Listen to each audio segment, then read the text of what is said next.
আপনাদের যে আচরণ সেটা আমাদের ভালোভাবে জানা আছে। এইরকম ভালো একদম স্পষ্ট ক্লিন প্যাকেজ যদি আমরা প্যাকেট ওষুধের পাতা ফিরে দিতে যাই, তবু আপনার 14 ঘন্টা কথা শুনিয়ে দেন, বলে নেব না অমুক তমুক কথা। আর আপনাকে যেমন বলে ফিরে দিয়েছেন আপনি নিয়ে নিয়েছেন। এটা হচ্ছে এর একটা ওষুধ। কাস্টমার যদি বলে 2 পিস নেব বা 4 পিস নেব, উনি বলছেন যে কাস্টমার খারাপ, উনি বলছেন কাস্টমারের অপরাধ। কাস্টমার এইভাবে ওষুধ কিনে নেওয়া যায়? মোটেও না। কাস্টমার ওষুধ কিনবে কী হবে? কেটে দেবেন এইরকমভাবে, তাই না? কাস্টমার খুলে ওষুধ নিয়ে যাবে, কেউ বিশ্বাস করবে? শুনেন আমি বলি, আপনি জটিল রোগে ভুগছেন, আপনার জীবন নিয়ে এভাবেই ঔষধ ব্যবসায়ী ছিনিমিনি খেলছে। চলুন ভোক্তা অধিকার অভিযান থেকে দেখব বিস্তারিত। প্যাকেজ যদি আমরা প্যাকেট ওষুধের পাতা ফিরে দিতে যাই, তবু আপনার 14 ঘন্টা কথা শুনিয়ে দেন, বলে নেব না অমুক তমুক কথা। আর আপনাকে যেমন বলে ফিরে দিয়েছেন আপনি নিয়ে নিয়েছেন,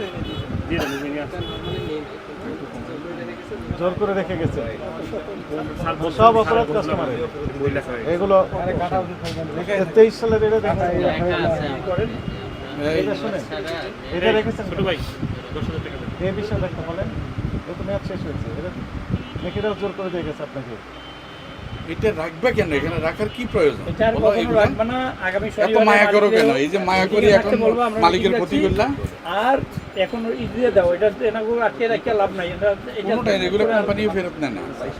এটা কত 24 তাই না? 8/24 আগস্ট 24 মেয়াদ শেষ। এটা কি বিষয়ে কি বলবেন? এটা জবাব নাই স্যার। না, এটা হচ্ছে কাস্টমারের অপরাধ। কাস্টমারের অপরাধ, এর অপরাধ। আমার অপরাধ আমি মানি না। এর অপরাধ কি? কাস্টমার সময় মতো কিনে নিয়ে গেলে তার মেয়াদ উত্তীর্ণ হতো না। কাস্টমারকে তোমার এক্সপায়ারি দিছে, আর নিবা কেন তুমি? কাস্টমাররা দিলে দিছে 2 বছর সবাই আগে, ইনোসেন্ট, কাস্টমার সবাই অপরাধ। না, ঘুরে ফিরে কাস্টমারেরই দোষ। না, এটা আমাদের এখান থেকে এটা আমরা সেল দিতে পারি, ঠিক আছে? কাটা ওটা আমরা সেল দিতে পারি। 2 বছর আগে মেয়াদ শেষ হয়েছে, 1 বছর আগে শেষ হয়েছে, সেগুলো রেখেছেন বক্সটা আমরা এটা ইউজ করি, ঠিক আছে? কাটা ওষুধ কাস্টমারদের জন্য। এটা না কাটা এটা আমরা ইউজ করি না, মানে তাহলে এটা কে রেখেছেন? কে? কাস্টমার। না, এটা আমরা রাখছি, ঠিক আছে? অপরাধ কাস্টমারের। কাস্টমার অপরাধ, কার অপরাধ? ওগুলো আমরা স্বীকার করি। এগুলো করবেন না। সমস্যা হচ্ছে যে এটা আমরা এটা সেল দিতে পারি। রেখেছেন কেন? দরকার কি? এটা রাখাতে ভুল হয়ে গেছে। রাখবেন না। থেকে যা রাখাতে না হলো যান। এটা স্পষ্ট হয় যে 8/23, এই যে দেখা যাচ্ছে না, কমাবেন না। আগস্ট 23 মেয়াদ শেষ। তারপরে রেখেছেন কি? এটা নাম কি? কি কাজ? ব্যথা না, ব্যথা বাড়বে না কমবে? তাহলে এই ওষুধ খেলে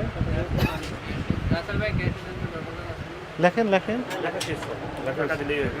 আমরা বেরিয়ে যাই। এটা সতর্কতামূলক 10,000 টাকা জরিমানা করা হয়েছে। সভাপতি সাহেব, সেক্রেটারি সাহেব আসছেন, ওনারা বলছেন যে 3 দিনের মধ্যে এই এলাকার যত ড্রাগিস্ট অ্যান্ড কেমিস্ট আছেন, অর্থাৎ এই মেডিসিন ব্যবসায়ী আছেন, তাদেরকে নিয়ে ওনারা একটা সচেতনতামূলক সভা করবেন, যাতে করে মেয়াদোত্তীর্ণ ওষুধ না থাকে, যাতে করে ভেজাল ওষুধ না থাকে, নকল ওষুধ বিক্রি যেন না করেন, যাতে করে ওই যে এমআরপি কাটাকাটি করে বেশি দাম নেওয়ার অসৎ প্রবণতা এগুলো যেন না থাকে, যেন ফিজিশিয়ান স্যাম্পল তারা বিক্রি এনারা যেন না করেন। এই বিষয়ে ওনারা কি করবেন? সচেতনতা বৃদ্ধি করবেন। শনিবারই করবেন।